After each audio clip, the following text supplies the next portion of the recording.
Hello friends, commerce 24 YouTube channel में आपका स्वागत है। दोस्तों, आज की जो वीडियो है वो बहुत ही ज़बरदस्त होने वाली है, क्योंकि आज हम इस वीडियो में एक तीर से दो शिकार करने वाले हैं। अब आप कहेंगे एक तीर से दो शिकार कैसे करने वाले हैं? तो दोस्तों, आज हम इस वीडियो में एक ऐसा टॉपिक डिस्कस करने वाले हैं जो ना सिर्फ +1 बिजनेस स्टडी में आता है बल्कि +2 बिजनेस स्टडी में भी आता है।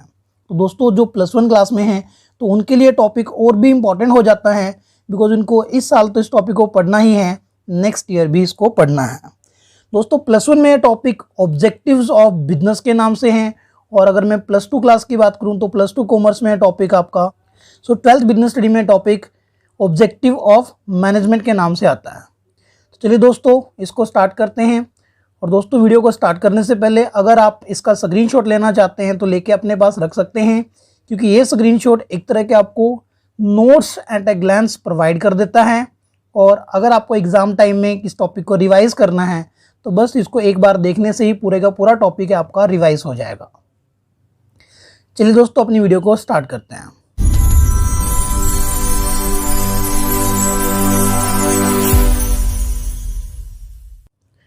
दोस्तों, ऑब्जेक्टिव्स ऑफ बिजनेस या फिर ऑब्जेक्टिव्स ऑफ मैनेजमेंट होता क्या है? दोस्तों, ऑब्जेक्टिव्स क्या होते हैं?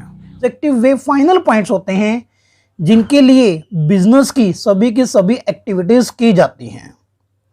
तो ऑब्जेक्टिव्स क्या हुए? Objective are those end points toward which, जिनके लिए all the activities, business activities are directed, जिनके लिए सारी एक्टिविटीज डायरेक्ट की जाती हैं या जिनके लिए सभी एफर्ट्स किए जाते हैं। अब दोस्तों, ऑब्जेक्टिव ऑफ बिजनेस हो या फिर objectives of management, there are 3 type of objective. Economic objective, या फिर इसे हम ऑर्गेनाइजेशनल ऑब्जेक्टिव भी बोलते हैं, सोशल ऑब्जेक्टिव, और थर्ड इज इंडिविजुअल या फिर अदर ऑब्जेक्टिव्स, व्यक्तिगत या फिर अन्य उद्देश्य। अब दोस्तों, इकोनॉमिक ऑब्जेक्टिव या फिर ऑर्गेनाइजेशनल ऑब्जेक्टिव्स क्या होते हैं? इकोनॉमिक ऑब्जेक्टिव्स वो ऑब्जेक्टिव्स होते हैं जब कोई भी कंपनी या कोई भी बिजनेस एंटरप्राइजेज खुद के लिए कुछ करे। दोस्तों, कंसेप्ट यहाँ पे लिखा हुआ है कि जब कोई भी बिजनेस ऑर्गेनाइजेशन अपने खुद के बेनिफिट के लिए कोई काम करती हैं, जब कोई कंपनी स्वयं के लिए कुछ करे, that is called economic objective और ऑर्गेनाइजेशनल ऑब्जेक्टिव। अब दोस्तों, अगर बात करें हम सोशल ऑब्जेक्टिव के आइडेंटिफिकेशन की, कि आप किसी भी तरह केस स्टडी क्वेश्चन में सोशल ऑब्जेक्टिव को कैसे आइडेंटिफाई करते हैं, तो सिंपली आपको बस ये लाइन याद रखनी है कि जब किसी भी बिजनेस एंटरप्राइज के द्वारा सोसाइटी वेलफेयर में कोई एक्टिविटीज़ की जाती हैं, that is called social objective of the business. तो जब कंपनी समाज की भलाई के लिए कुछ करे तो वो सामाजिक उद्देश्य होता है। ऐसे ही दोस्तों, इंडिविजुअल्स ऑब्जेक्टिव या फिर अदर ऑब्जेक्टिव क्या होते हैं? जब कोई भी कंपनी अपने कर्मचारियों के लिए, अपने एम्प्लॉयज़ के फेवर में, उनके वेलफेयर के लिए कुछ करती हैं, दैट इज कॉल्ड इंडिविजुअल और ह्यूमन और अदर ऑब्जेक्टिव्स। तो चलिए दोस्तों, 1 बाय 1 एक को डिस्कस करते हैं। इकोनॉमिक ऑब्जेक्टिव में क्या क्या आता है? अब हमने इकोनॉमिक ऑब्जेक्टिव की बात करी जहां कंपनी खुद के लिए कुछ ना कुछ कर रही है। तो let's start with the organisational या फिर economic objective. Means objective which are related with the organisations, जो ऑर्गेनाइजेशन से जुड़े हैं। Example, profit making. तो dear friend, as we know, without profit कोई भी बिजनेस ऑर्गेनाइजेशन रन नहीं कर सकती। तो प्रॉफिट बिजनेस में होना ज़रूरी होता है। So earning profit can be the objective of the organisation. तो ये हो सकता है कि ऑर्गेनाइजेशन का जो ऑब्जेक्टिव है वो profit making, means profit earn करना हो। चलिए दोस्तों, अब बात करते हैं ग्रोथ या फिर एक्सपेंशन की। तो यहाँ पर हम कहेंगे दोस्तों, profit earning can not be the sole objective of the business. किसी भी बिजनेस का एकमात्र उद्देश्य प्रॉफिट कमाना नहीं होता। Some time growth can also be the objective of the business.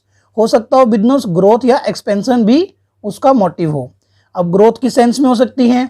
Growth का मतलब है, growth can be in terms of increase in number of employees, increase in market shares, या फिर increase in number of products. तो हो सकता है जो ग्रोथ है उसका मतलब है कि अगर आपकी ऑर्गेनाइजेशन में पहले 1000 एम्प्लॉय काम करते थे और अब आपकी कंपनी में अगर 10,000 एम्प्लॉयज़ काम करते हैं, तो ये भी आपकी ग्रोथ ही है। अगर मैं कहूँ पहले आपका टोटल मार्केट शेयर का 10% आपका शेयर था और अभी अगर वो 20% हो गया है, this can also be the example of growth.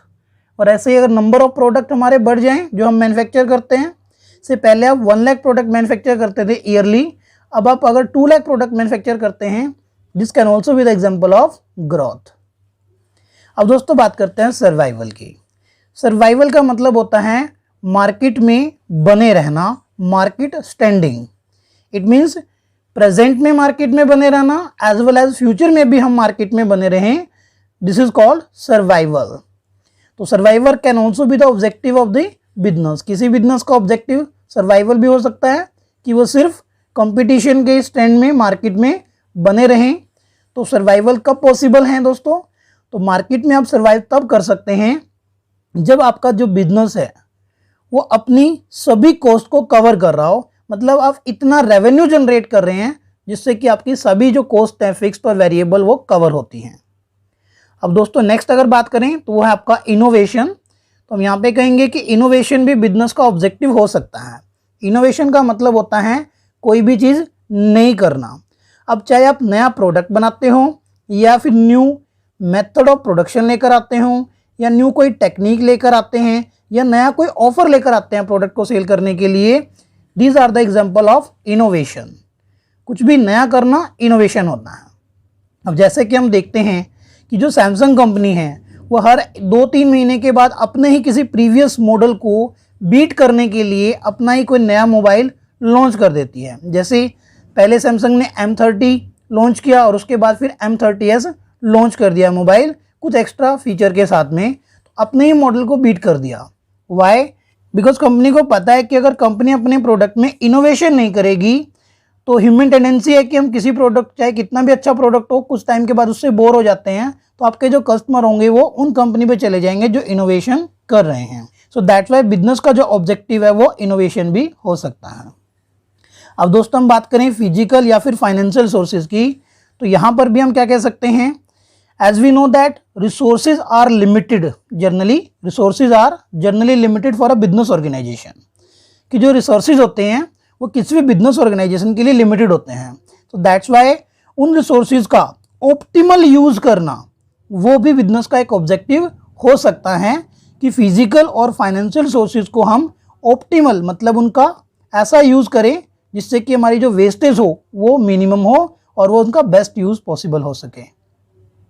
दोस्तों ये थे हमारे कुछ एग्जांपल्स इकोनॉमिक या फिर ऑर्गेनाइजेशनल ऑब्जेक्टिव्स के। यहाँ पर हम एक और चीज़ भी मेंशन कर सकते हैं, वो है creation of customers. Creation of customer का मतलब है कि ज़्यादा नंबर ऑफ कस्टमर अपने बिजनेस में लेकर आना। This can also be the example of organisational और we can say economic objective. दोस्तों अब हम बात करेंगे सोशल ऑब्जेक्टिव के एग्जाम्पल्स के। देखो सोशल ऑब्जेक्टिव्स होते हैं which are related with the society welfare, जब कंपनी समाज की भलाई के लिए कुछ करे या जो सोसाइटी वेलफेयर से जुड़े होते हैं। तो दोस्तों बिजनेस, कोई भी बिजनेस ऑर्गेनाइजेशन सोसाइटी के वेलफेयर में क्या क्या कर सकता है, चलिए देखते हैं। फर्स्ट है good quality products.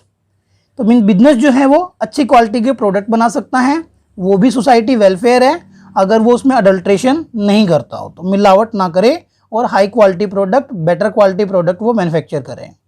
Second is reasonable price. अगर वो बिजनेस, अगर वो कंपनी अपने प्रोडक्ट के लिए प्राइस जो है वो रीजनेबल चार्ज करती है। रीजनेबल प्राइस का मतलब होता है जो कि कंपनी की कैपेसिटी के अंदर है, जिससे कंपनी को भी लॉस ना होता हो और जो कस्टमर्स के लिए भी ज़्यादा ना हो। थर्ड इज जनरेटिंग एम्प्लॉयमेंट, रोजगार की अपॉर्चुनिटीज़ क्रिएट करना। अब सोशल ऑब्जेक्टिव में कंपनी क्या कर सकती हैं कि जो कंपनी है वो एम्प्लॉयमेंट जनरेट कर सकती हैं for male and female both. Even जो स्पेशली एबल्ड पर्सन होते हैं, कंपनी को कुछ % कोटा उनके लिए भी एम्प्लॉयमेंट के लिए रखना चाहिए, सो दैट कि उनका भी जो मोराल है वो बूस्टअप हो। अब दोस्तों नेक्स्ट आते हैं, दैट इज कम्युनिटी वेलफेयर। अब कम्युनिटी वेलफेयर मतलब समाज का जो कल्याण है, समुदाय का कल्याण। कम्युनिटी वेलफेयर में कई बार हम देखते हैं कि किसी कंपनी ने सफाई अभियान चलाया, किसी पार्क की सफाई की या किसी पर्टिकुलर सेक्टर की या किसी पर्टिकुलर एरिया के अंदर कोई सफाई अभियान उन्होंने चलाया। तो इस तरह के सफाई अभियान चला करके, कैंपेन चला करके भी हम कम्युनिटी वेलफेयर में अपना कंट्रीब्यूशन दे सकते हैं। अब दोस्तों यहाँ पे लास्ट है वो है एनवायरनमेंट प्रोटेक्शन। एनवायरनमेंट प्रोटेक्शन का मतलब क्या है दोस्तों, आए दिन सुनते हैं कि हर एक कंपनी आज के टाइम में दावा कर रही है कि वो इको फ्रेंडली प्रोडक्ट बनाती हैं। जैसे कि हम एशियन पेंट्स या अदर पेंटिंग जो कंपनी है उनके लिए हम प्रोडक्ट को देखते हैं कि वो इको फ्रेंडली पेंट बनाते हैं। मीन्स उस पेंट करने के बाद रूम में जब हम पेंट करते हैं तो प्रीवियसली जो पेंट आते थे तो पेंट करने के बाद बहुत दिनों तक उनकी जो स्मेल थी वो रूम से जाती नहीं थी। बट अभी हमारे पास कुछ ऐसे पेंट है कि जिनको करने के बाद आपको आई स्ट्रेन वगैरह, आई पेन वगैरह या स्मेल से रिलेटेड इश्यूज ये सब नहीं होते हैं, मतलब पेंट की तरह स्मेल ही नहीं करते हैं। तो कंपनियां दावा करती है कि वो इको फ्रेंडली प्रोडक्ट बना रही है। तो इट मीन्स अगर आप ऐसा कोई भी प्रोडक्ट मैन्युफैक्चर करते हो या अपने कंपनी के केमिकल को आप इसी जगह पे डंप नहीं करते हो, प्रॉपर से उसको डिस्ट्रॉय करते हो, तो वो भी इन्वायरमेंट प्रोटेक्शन में आता है। तो मीन्स ऐसा काम करना जिससे कि इन्वायरमेंट को हार्म ना होता हो। दोस्तों यहाँ पर हमारा सोशल ऑब्जेक्टिव भी कंप्लीट हो गया। अब हम बात करेंगे इंडिविजुअल ऑब्जेक्टिव्स के।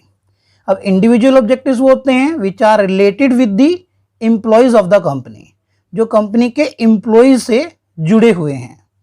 इनको हम ह्यूमन ऑब्जेक्टिव भी या फिर अदर ऑब्जेक्टिव भी कहते हैं।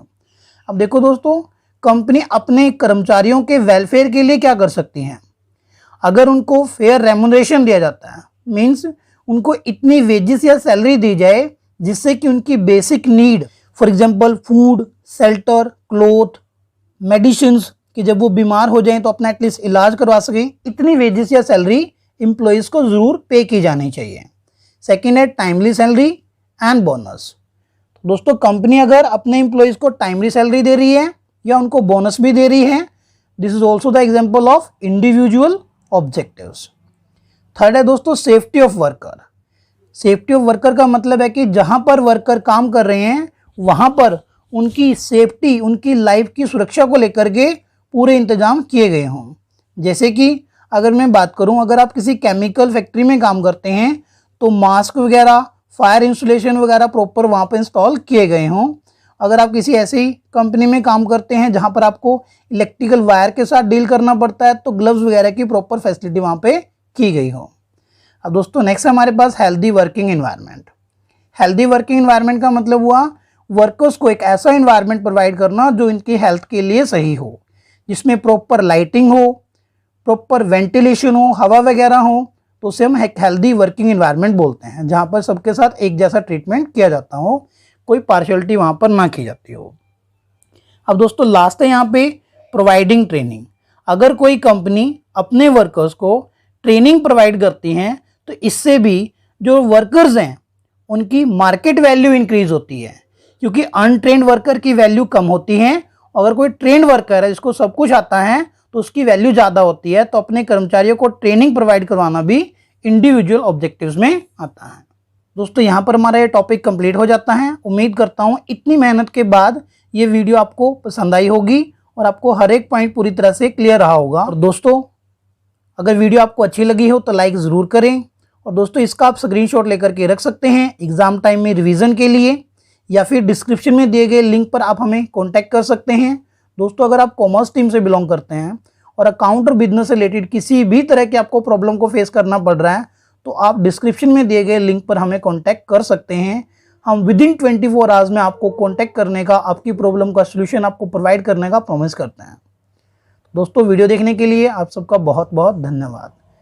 फिर मिलेंगे अपनी नेक्स्ट वीडियो में ऐसे इंटरेस्टिंग टॉपिक और इजी नोट्स के साथ में।